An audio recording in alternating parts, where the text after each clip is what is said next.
Now it's my pleasure to introduce to you Susan Rosenberg, who will be our next speaker. Susan Rosenberg received a doctorate in art history from New York University's Institute of Fine Arts. Susan was assistant curator of modern and contemporary art at the Philadelphia Museum of Art from 1997 to 2003, where she curated exhibitions of the work of Christian Markley, Gabriel Orozco, and a continuous series of video programs presenting the work of Michael Oder, Bert Barr, Luca Buvoli, Anne-Marie Dolvin, and group shows titled Seriously Animated, Video and Dance Interactions, and Time Travel, she was a visible member of Philadelphia's cultural community. She supported the city artists and also worked collaboratively with a range of organizations, including the Fabric Workshop and Museum, where she worked with Trisha Brown to create It's a Draw, that series of monumental drawings that I flipped by without sticking on. In 2003, she became Associate Curator of Modern and Contemporary Art at the Seattle Art Museum, where she was the in-house curator for the Christian Markley Retrospective, Isama Noguchi, Sculptural Design, and Van Gogh to Mondrian, Modern Art from the Kroller-Müller Museum. She also curated a series of collection presentations, including International Abstraction, Modern in America, Made in Seattle, and Transparent Legacy, Studio Glass, gifted to the museum from the collection of John and Mary Shirley. After 3 years at the Seattle Art Museum, she has returned to New York, where she currently holds a teaching position at St. John's University. She has many publications to her credit, which I will not list here. It is my great pleasure to introduce to you our first speaker, Susan Rosenberg.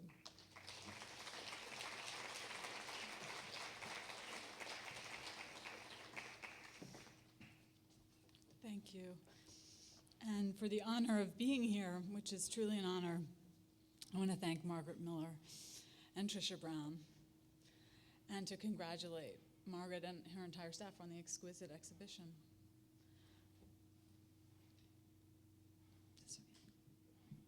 Okay.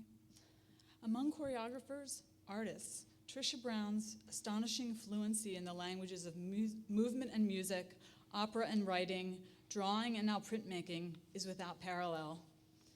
A concern with the visual arts and with visual perception is a significant and enduring, if elusive, element of her work, despite the fact that dance is not primarily or exclusively a visual form. Brown's early training introduced her to improvisation and to the use of task and scores to generate choreography. At Judson Church in New York, she was not alone in trading conventional technique for a language of everyday movement. Ultimately, she gravitated to the dynamic art scene of downtown New York, where distinctions between sculpture, performance, language, and video were shrinking, and at the same time, explorations of physicality and space, as opposed to visuality and painting, ruled the day. The 1998 exhibition of Trisha Brown's drawing in Marseille, the first, added an important layer to the story of her engagement with the visual arts over 4 decades, and documented her use of drawing to make dances and independent works.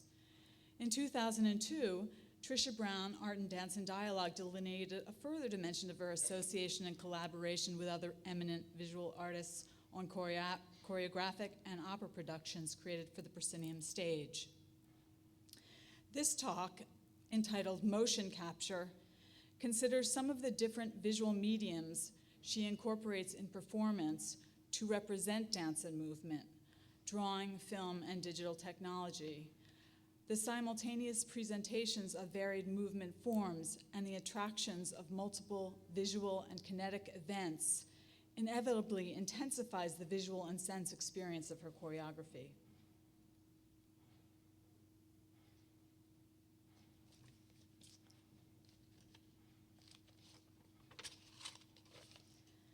These 3 still images represent work from earlier and more recent moments in her career. On the left, she performs the 1966 dance Homemade, a projector strapped to her back. It projects the film of her performing the dance Homemade, reframed as a flat moving image that casts light on the floor, wall, and ceiling.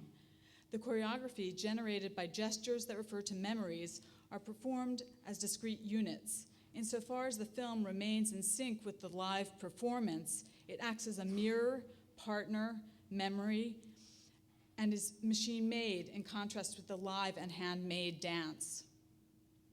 The cinematic capturing of the dance Homemade in the film by Robert Whitman, in whose Judson Church performances Brown sometimes appeared, contributes to a dance in which kinesthetic motion and cinematic motion coexist, vying for the audience's attention. The image on the right shows Brown concluding a performance of It's a Draw, exiting the frame of paper and picture, having completed her improvisational performance and drawing. She leaves the visual art to its independent life. The ephemerality of dance movement is captured in the residue of the marks on paper telegraphed from her body to the page. And below, in the performance by members of Trisha Brown Dance Company of How Long Does the Subject Linger on the Edge of the Volume, 2005, live dance is transformed by state-of-the-art techniques of visual motion capture, making dancers' movements into geometric and linear graphics transmitted as light on a near-transparent scrim.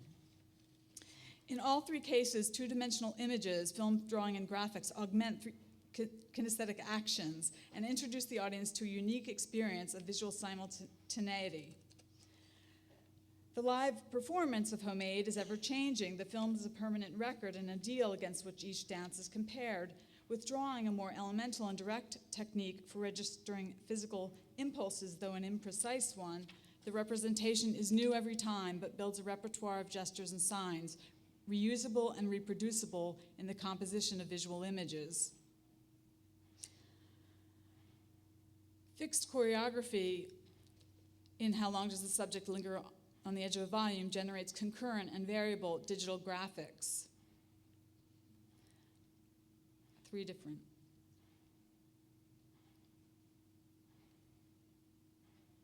Languages. Participating in the culture of the 1960s and 70s, visual arts ideas and systems transformed Trisha Brown's methods for capturing motion in choreography, and her dance and drawing languages developed together. In 1971, 2 years after Neil Armstrong experienced zero gravity walking on the moon, Trisha Brown's Walking Down the Wall was performed at the Whitney Museum of American Art. Denuded of paintings, two adjacent walls of the gallery became the staging ground for dancers walking or running. Harnesses and industrial tracks suspended them in positions parallel to the floor. The parameters of their activities were defined by architectural, structural, and physical limitation. Walking Down the Wall treated dance as an elemental act of physics turned Duchampian ready-made, and in doing so, re-envisioned essentials of human movement, locomotion imposed on by gravity. Through the frame of the museum, mechanics of walking are analyzed and represented in concrete form without metaphor or illusion. This activity, resituated from a performance context to an art context, alters audiences' expectations of dance and of the museum's function, as dancers' movements in the empty space drew attention to the museum as a shell that contains, defines, and questions art, depending on use. This performance affirmed that her choreography already had entered into an art frame.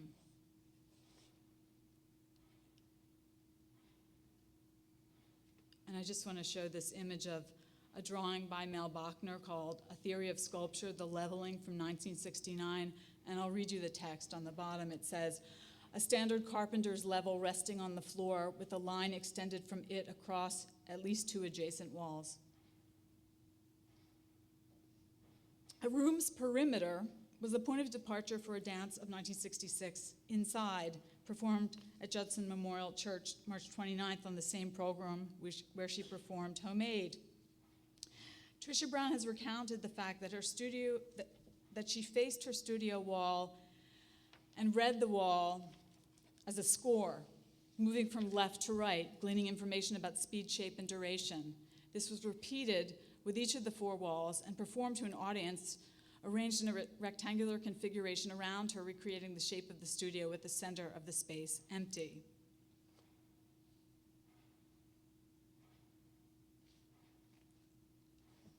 And I just wanted to project Bruce Naumann's dancer exercise on the perimeter of a square, 1967-8, a 10-minute performance in his studio, documented on film, and performed in his studio because he said he had no other notion of where it might be performed.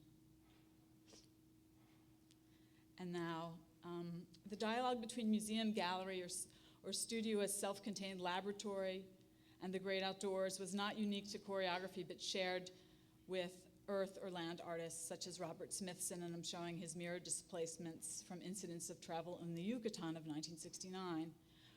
For some, as for Brown, working out of doors did not provide an exit from the frame of art institutions, but a further dialogue with them, as was the case for Smithson. In her redefinition of parameters of dance, venue or environment, she transported her work from inner sanctum to outer limits, as in Roof Piece, 1971. In its first incarnation, her dancers performed gestures and signals on the roof of 43 Worcester Street to dancers stationed on roofs over a 10-block area. Because of the distance, kinetic and visual signals were subject to entropic conditions. In the 1973 performance, the seemingly private path of movement traced through urban space concluded on the roof of a new art center at 420 West Broadway, home since 1971 of the Leo Castelli Gallery.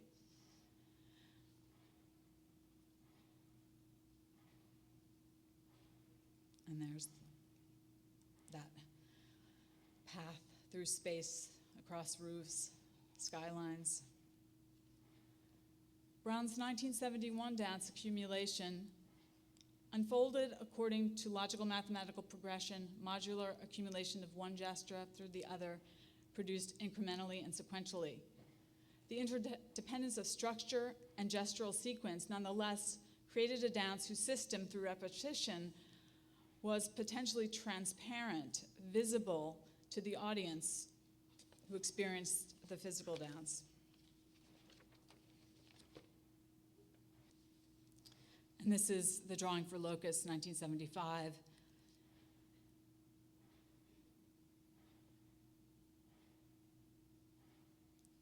Many writers on this dance, many, delighted on describing the heady score, for it was drawn as an imaginary cube with 27 points, each corresponding to a letter of the alphabet and 1 point of rest. To dance Locust was to spell sentences from a statement about Trisha Brown's professional biography and enact gestures in correspondence to points on the spatial cube. The drawing reveals the unity of conception and execution. Simple and lucid, its status as an independent drawing, as well as a functional one, is undeniable when compared to contemporary examples of minimalist and conceptual drawing. And I just wanted to show an example from Solowitz's Location series. And this is the location of geometric figures of blue square, red circle, yellow triangle, and black parallelogram. And these are scores for wall drawings, which are impermanent themselves, that stipulate through instructions how each should be made, and then exist as drawings to be made again, so the drawings can be made again. And then Donald Judd's preparatory sketches for fabricating early specific objects. These are felt tip on yellow paper, and they were not originally intended for exhibition. They're functional, more conceptual. When in 1979, Trisha Brown moved her company to the proscenium stage and embarked on collaborations with visual artists, both her methodology and her drawing assumed a figurative imperative and new autonomy. And this drawing from 1980, untitled contour drawing, immortalizes that historic opening gesture of the dance accumulation and captures the additive character of the dance with the overlap of lines.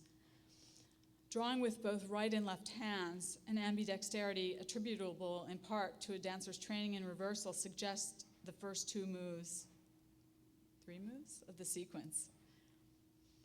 The extroverted nature of the drawing corresponds to the athleticism of Brown's choreography, as suggested here in a comparison of Richard Serra's 1983 Do It and Trisha Brown's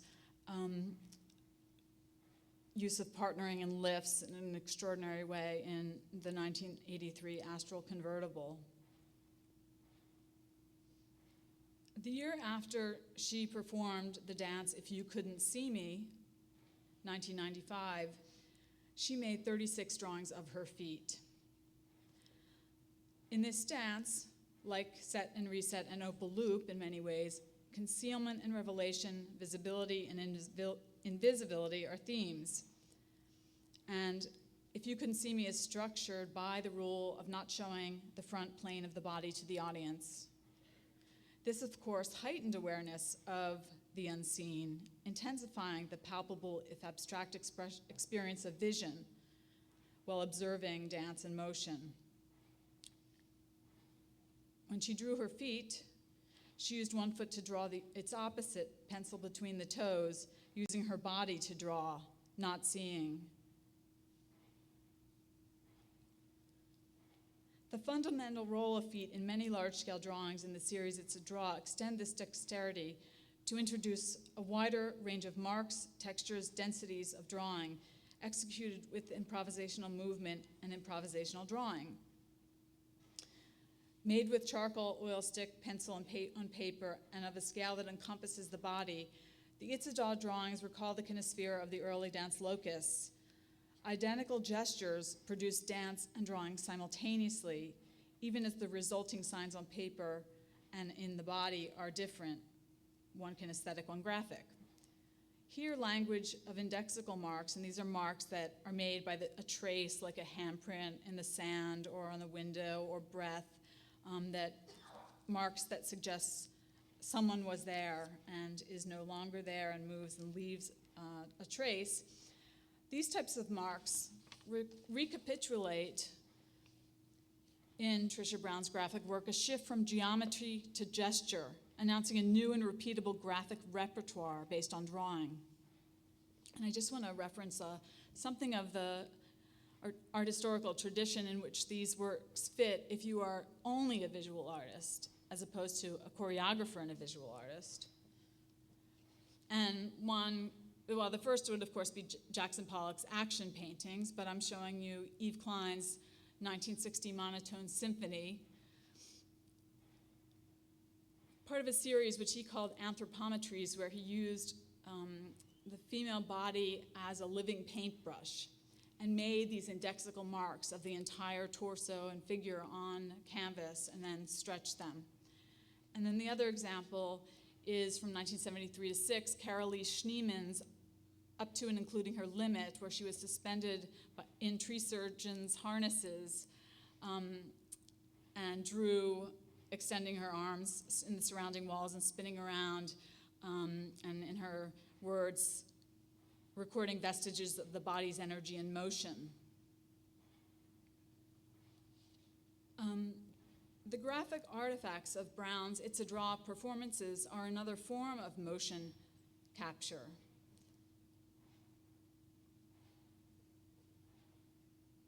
As are the fixed film form that pictures also time as well as movement. And I wanted to just compare Homemade with this really silly image from 1872 of the scientist Jules Etienne Marais, who was a great early cinematographer and studied chronophotography, the study of motion. And he invented this device called an otograph that's depicted here, that a person wore, and they had special shoes that had tubes connected to a timbre and stylus that you see in their hand. And so every time the feet touch down, the stylus in that device marks a piece of paper recording the steps, their length and rapidity. Although unconcerned with the aesthetics of an image, the otograph graphically diagrams motion in a way that I find suggestive in relation to the improvisational drawings, because they, of course, are not just the artifacts of motion, but the motion component needs to be accounted for in their interpretation.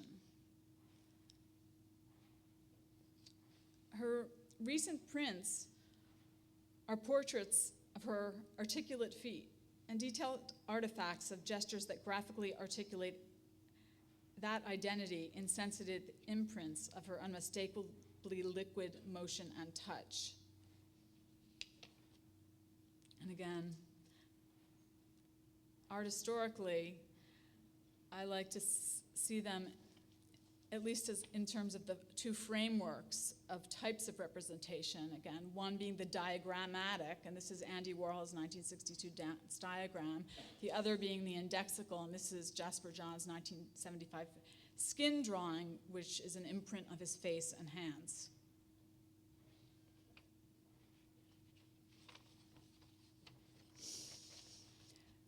The prints, unlike the It's a Draw drawings, for example, confine movement to a narrow field, receptive to the details of skin and weight, remarkably delicate equivalence of the nuanced touch and lift of the dancer's foot and weight. They are the stamp of an unreproducible kinesthetic activity.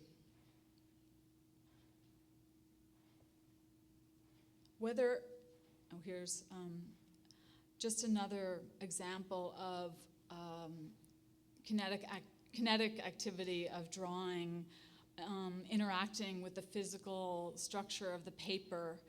It's a drawing that's in the exhibition made of 4 parts, in which that circular movement, each experience of a quarter of the drawing encountered an edge of paper that then interacted with the next pace of the drawing in space. Whether anticipated and diagrammed in score, imprinted or traced by the foot on the floor or copper plate, It's a Draw drawings, prints, and the locus score record or predict dancers' locations in space. And I guess what I'm saying is in locus, even though it's such a different style of drawing, conceptually, all of those points are points where the dancer wants to be physically. And in this type of It's a Draw drawing, which Trisha Brown made with charcoal, etc., between her toes standing up and moving and drawing with her feet, those marks are also marks in space where she was. As in the case of the 2005 work, How Long Does the Subject Linger on the Edge of a Volume?, sensors attached to 4 dancers' torsos, heads, and arm movements generated linear and geometric graphs of sequential time and motion, representing the relationships of the dancers' bodies in space and echoing original techniques of time and motion analysis. And here's another example of Mary's work studying the wing movements of flying gulls, which are unique studies in the sense that he also combines a photographic image with a graphic image, that diagram that he's seeking for. Revealed structure, dance framed by film or drawing, unframed by setting, and movement distilled as graphic artifact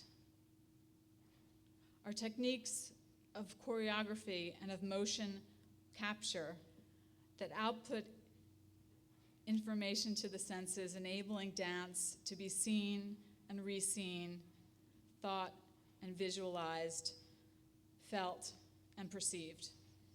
Thank you.